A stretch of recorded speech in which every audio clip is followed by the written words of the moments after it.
Coming back to Section 4. This fundamentally restructures the debate from what should be revealed to what must be kept secret. Undoubtedly reflects the potency of India's vibrant democracy. Hereby, only that information which is not to be given, and that has been listed in Section 8, everything else is to be given.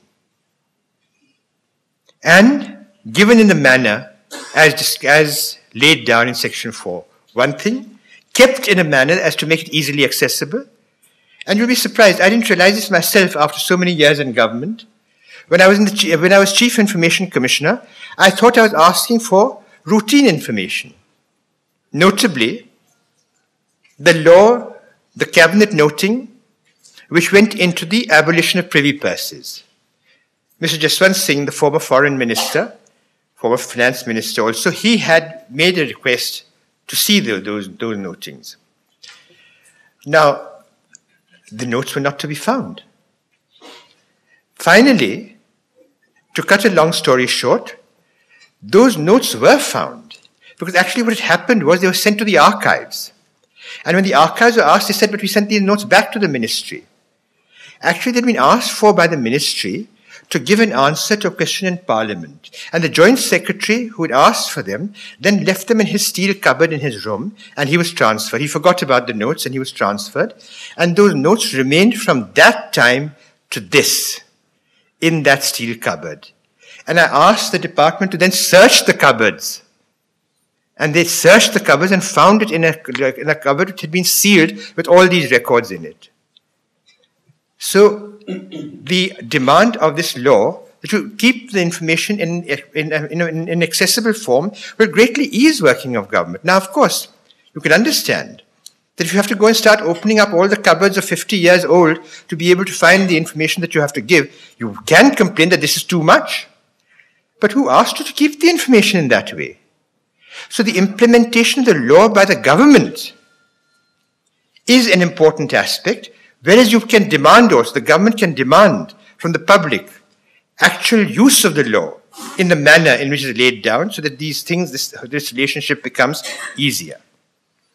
And then, of course, the Central Information Commission can, in a decision, in appeal under Section 19.8a, require every public authority to publish certain information or categories of information under the Act.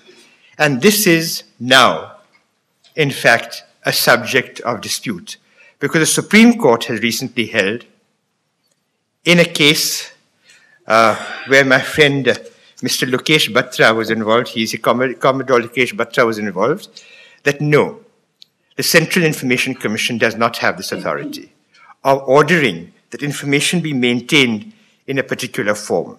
Now, this is what Section 4 says.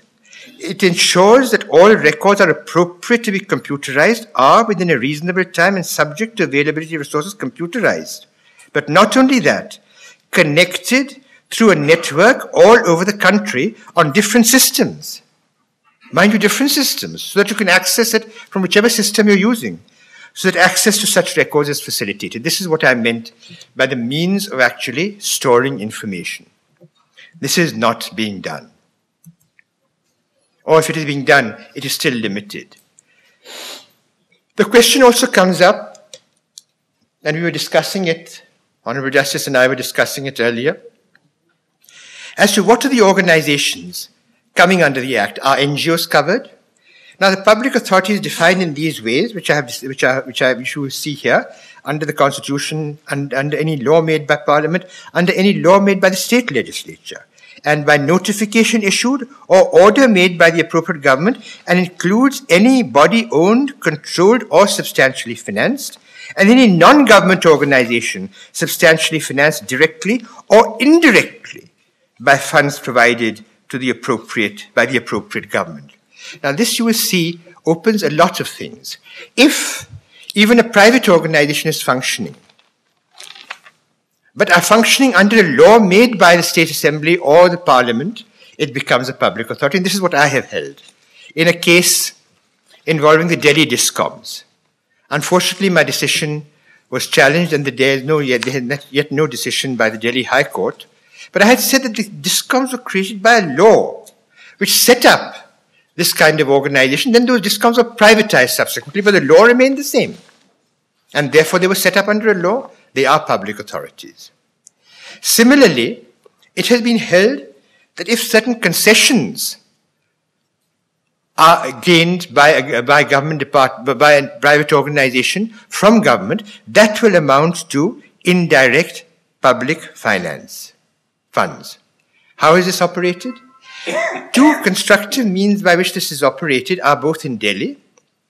You will have probably read about the fact that hospitals now, even the upmarket hospitals, have been compelled to reserve a certain number of beds for those below the poverty line. This is not being done. Although it was a condition of their being granted the license to start their hospitals. It was not being done. As a result of the work of activists, NGOs, this matter came up before the Information Commission, and the Information Commission said that this has to be done. I mean, this information has to be kept. If you're not doing it, then comply. The Delhi government then followed suit, with the result that they're all doing it now, both the hospitals as well as the schools. But the interesting thing is, for 3 or 4 years, this was working, seemed to be working all right in the schools. They were taking children from below the poverty line. Yesterday, I met at this convention some of those activists who'd actually moved that application before me, and I asked them, how is it working? He said, well, they're complying with that law. But what is happening is that those students who are coming with BPL certificates are not BPL at all.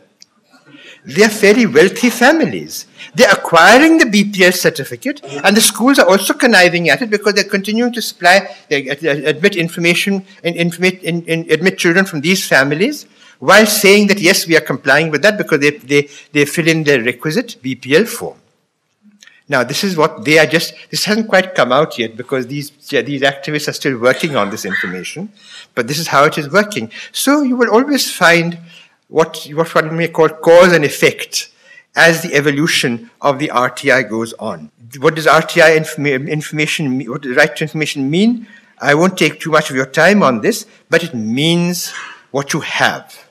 The question has recently come up that what is it? The DOPT has issued a circular that means the government has gone on the defensive about defining what information means. That means they're trying to withdraw from the definition of information. No. You can only ask for information as exists. You cannot ask for information that does not exist. You can take certified samples of material. You can obtain information of printouts, diskettes, floppies, tapes, video cassettes, or in any other electronic mode, or through printouts. But there must be information that actually exists. And the following is exempt from disclosure.